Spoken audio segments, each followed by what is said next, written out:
ದಲಿತ ಕೋಟದಡಿಯಲ್ಲಿ ತಾಲೂಕ್ ಪಂಚಾಯತಿ ಸದಸ್ಯರಾಗಿ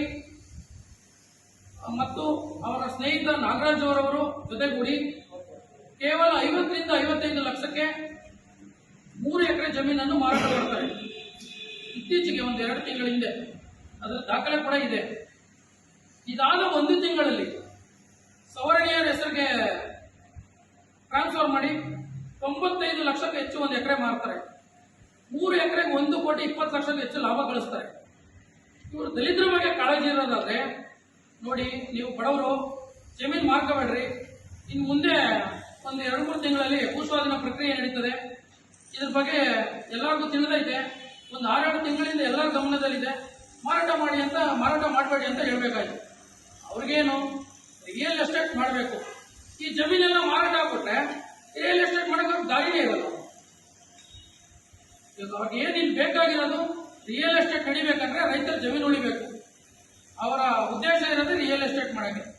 1 ಕೋಟಿ ಲಾಭ ಮಾಡೋರು ಈ ಒಂದು ಹೆಣ್ಮಗುಗೆ ಅವರ ಕುಟುಂಬದಲ್ಲಿ ಯಾರು ಸೈನ್ ಆಗಿರಲ್ಲ. ಒಬ್ಬ ವ್ಯಕ್ತಿಗೆ 3 ಜನ ಹೆಣ್ಮಕ್ಳು ಸೈನ್ ಆಗಿರಲ್ಲ. ಅದನ್ನ ಒಂದೇ ಒಂದು ಲೂಪ್ ಇಟ್ಕೊಂಡು ನೀವು ಕಡಿಮೆ ದುಡ್ಡು ಕೊಡಿ ಅಂದ್ಬಿಟ್ಟು 55 ಲಕ್ಷಕ್ಕೆ ತಗೋತಾರೆ. 95 ಲಕ್ಷಕ್ಕೆ ಮಾರಾಟ ಮಾಡ್ತಾರೆ. 1 ಕೋಟಿ ಲಾಭ ಮಾಡ್ತಾರೆ. ಅವ್ರಿಗೇನು ಬೇಕಾಗಿರೋದು ರಿಯಲ್ ಎಸ್ಟೇಟ್. ಸುಮ್ಮನೆ ಮುಂದೆ ಬರೋದು ನಿಮ್ಮ ರೈತರ ಭೂಮಿಯನ್ನು ಕಿತ್ಕೊಂಡ್ಬಿಡ್ತಾರೆ ಅಂತ ಹೇಳ್ತಾರೆ.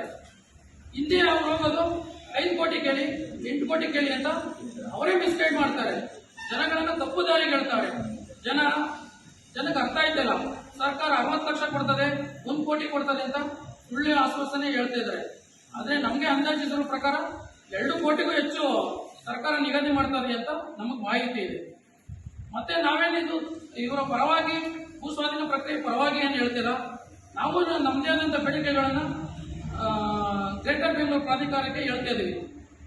ಅತಿ ಸಣ್ಣ ರೈತರು 5 ರಿಂದ 10 ಕುಂಟೆ ಜಮೀನನ್ನು ಕಳ್ಕೊಂಡಂತ ರೈತರಿಗೆ ಭೂಸ್ವಾಧೀನ ಪ್ರಕ್ರಿಯೆಯಲ್ಲಿ ಸರಿಸಮಾನವಾದ ಮೊತ್ತವನ್ನು ನಿಗದಿ ಮಾಡಿ 30 ಅಥವಾ 30 ರಿಂದ 40 ಅಡಿ ಚದರ ಅಡಿ 1200 ಸ್ಕ್ವೇರ್ ಫೀಟ್ಗೆ ಉಚಿತವಾಗಿ ಒಂದು ನಿವೇಶನ ಕೊಡಿ.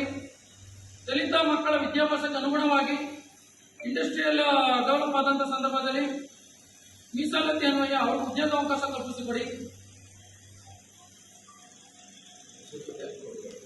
ಉಚಿತವಾಗಿ ವಸತಿ ಕೊಡಿ ಅಂತ ಹೇಳಿ, ಉಚಿತವಾಗಿ ವಸತಿ ಕೊಡಿ. ಇದೆಲ್ಲ ನಮ್ದು ಕೂಡ ಬೇಡಿಕೆ ಇದೆ. ನಂತರ ಈ ಹಿಂದೆ ಮೊನ್ನೆ ಮಾತಾಡದಂಥ ವ್ಯಕ್ತಿಗಳಿಗೆ ಗಮನಕ್ಕೆ ತರಬೇಕು. ಗ್ರೇಟರ್ ಬೆಂಗಳೂರು ಪ್ರಾಧಿಕಾರದಿಂದ ಏನು ಅಕ್ವೈರೇಷನ್ ಅಂತ ಮಾಡ್ತಿದ್ದಾರೆ, ನಮಗೆ ಒಳ್ಳೆ ರೈಟ್ ಕೊಟ್ಟಿದ್ದಾರೆ. 2,14,50,000 ನಾವು ಮಾರ್ತೀನಿ ಎಂದಿದ್ರೆ 50 ಲಕ್ಷಕ್ಕೂ ಯಾರೂ ತಗೊತಾ ಇರಲಿಲ್ಲ. ನಮ್ಮ SC ಜಮೀನು ಗೌರ್ಮೆಂಟಿಂದ ಕೊಟ್ಟಿರೋ ಸಾಗುವಳಿ ಜಮೀನುಗಳು ಕಷ್ಟ ಅಂದರೆ ಯಾರೂ ಮಾರಕ್ಕಾಯ್ತಿರಲಿಲ್ಲ. ಅಂಥದ್ರಲ್ಲಿ ಇವತ್ತು ಅಕ್ವೈರೇಷನ್ ಅಂತ ಮಾಡ್ತಿದ್ದಾರೆ. ನಮಗೂ ಒಂದೇ ಥರ ರೈಟು, ಜನರಲ್ವರೆಗೂ ಒಂದೇ ಥರ ರೈಟು ಸಿಗ್ತಾ ಇರೋದ್ರಿಂದ ನಮಗೆ ತುಂಬ ಖುಷಿ ಐತೆ. HC ಬಾಲಣ್ಣವರು MLA ಅವರು ಒಳ್ಳೆ ರೈಟು DC ಅವ್ರ ಹತ್ರ ಮಾತಾಡಿ ಕೊಡಿಸಿದ್ದಾರೆ. ಅವ್ರಿಗೂ ತುಂಬ ಅಭಿನಂದನೆಗಳು.